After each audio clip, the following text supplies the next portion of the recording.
before we speak to our economist, Xhanti Payi, who's standing by, I just want to give you a sense of what we are experiencing in South Africa, but also across the world. So the biggest thing we focus on here is food and the basic cost of food in the country. Let's take a look at that, what that looked like in November 2021, before that hiking cycle started that the Reserve Bank has now embarked on. A basic basket of goods was just over 4,200 Rand, and that is the basic kind of food you'd need for the month. And then, of course, fast forward to July this year, we're seeing that it's costing almost 4,800 Rand for the same basket of goods. And that is because of the skyrocketing inflation we've seen not only in South Africa, but across the world. Ours sitting at 7.6% from a 13-year high of 7.8% in the previous period. And that, of course, has a knock-on effect on everything that we consume as South African consumers. But let me just remind you where we come from during the peak of the pandemic and the Reserve Bank being forced to act as it did. Let's have a look at that. So last year, or in 2020, we saw that the interest rates were at a record low of around 3.5%, and that was just before that hiking cycle started. And that means the prime lending rate was at around 7%. Those of us who were excited enough to plunge and buy our first homes enjoyed that prime lending rate. And if you're going to be buying a home now, you're sitting at a place where you're going to be getting around 9.75% in terms of a prime lending rate, plus whatever the bank you choose to go with will add on that. So we're currently sitting in September this year at 6.25 in terms of the interest rate hikes that we've seen the governor or the Monetary Policy Committee institute over the last period. And what does that mean if you do have a home and you bought it for around R1 million? Well, let's take a look at that. So in November last year, for that R1 million bond, you would have been repaying about 7.7 thousand Rand a month on that bond repayment. Fast forward to today, or in September this year, you are now paying about just shy of 9,500 Rand. And that is an increase of over 1.7 thousand Rand extra that you are paying on your bond because of those interest rates. And interestingly, the governor is saying that the threshold is when we get it back within the target band of between 3 and 6%, ideally at around 4.5%. And I want to bring in Xhanti Payi at this point. Xhanti, thank you very much for joining us this morning. I do understand that you unfortunately are a victim of those blackouts this morning. But while you deal with that issue, those sentiments that were shared by the governor this morning in terms of there really is no threshold. The threshold here to target inflation is to make sure that it remains between its band of between 3 and 6%, ideally at around 4.5%, and at 7.6%, which is where we are at now. It's going to take the Reserve Bank quite some time, and that means consumers are going to remain uncomfortable for a period of time. What are your thoughts on that? Good morning. Look, I think there is nothing the Reserve Bank can do to bring inflation back into target at the moment. Remember, this inflation, the food inflation, we know is an external factor that has happened because of the situation that we are facing in Ukraine and Russia, primarily. We know, of course, some of the problems in terms of food, the energy prices that we are facing from petrol, the oil prices.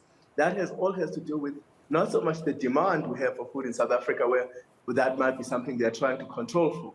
Certainly, there's nothing. And then, of course, when we think about those big things, and then, of course, locally, we think about Eskom and the increases that they have to implement for the problems that we face with energy. All of these things are not things where you could actually have inflation doing anything because, interest rates. Interest rates are supposed to bring you back when we are overspending. Some people will say when the economy is about to overheat. What it can do, though, and I think what they are trying to do, is to avoid it escalating to such a level where we would have lost all control of inflation. So I think it's important to note those two parts, that actually what they're trying to do now is not at all anything that can actually hold back demand from consumers, because there is no demand. We know that our incomes are not rising. We've seen many people going on strike trying to get those incomes to rise, but they are not rising at the level they should, or even catching up with inflation. We know many people have lost jobs, so many households' incomes are half of what they would have been, for example, 3 years ago. So all of that tells us that actually we don't have a lot of demand in the economy. What we have are these price shocks that have happened. And so very little can be done by interest rates to bring us back there. We're now going to need a so-called normalization of the global factors that we've been facing. It's very interesting you mentioned that. And some people, like my colleague Tula Sizwe Simelane, have likened Lesetja Kganyago to a central banker from the US in the 1980s, Mr. Paul Volcker. And he was actually synonymous with curbing inflation at any cost. And he actually plunged the United States into 2 big recessions so that inflation could come back into play here. And it was called almost like the chemotherapy of the Federal Reserve Bank then in the US in terms of making sure that we're able to get it back into the right target band. Are you seeing that's probably the trajectory we will go through here in South Africa, perhaps in other parts of the world, in terms of unintentionally, if you will, putting us in a situation where we find ourselves in a recession so that we are able to, if possible, like you say, it's not an easy task, to at least bring inflation levels to more consumable levels, if you will? I think that's quite, I think that's a very good point to be made, especially, and I think the difference here in South Africa at the moment is that we entered this period already in a very, very poor state. It was very different in those days because, of course, that example is that there had been demand in the system. In South Africa, we know we already were in recession. We know that the kinds of forces that we're facing now, the last quarter data on economic growth, the data on production, the data on employment, all of those numbers are telling us that we're in a very, very poor state.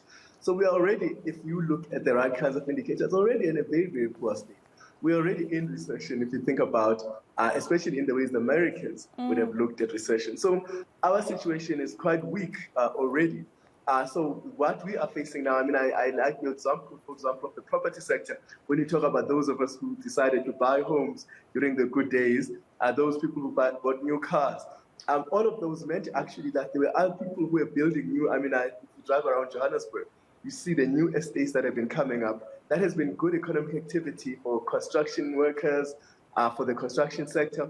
All of that has to come to a standstill now because as people look at increasing interest rates, and their incomes not catching up, they've got to hold back. So even in sectors like that, where you would have seen some activity, we are now starting to read that people are opting to rent rather than to buy. So you will see that there's not going to be a lot of activity. And we know the construction sector is very important because it's got linkages to other sectors. So the situation we are facing is definitely one that is going towards a crash because of the various factors. And it's interesting, even when we think about whether or not we want to, to overcome the situation with food.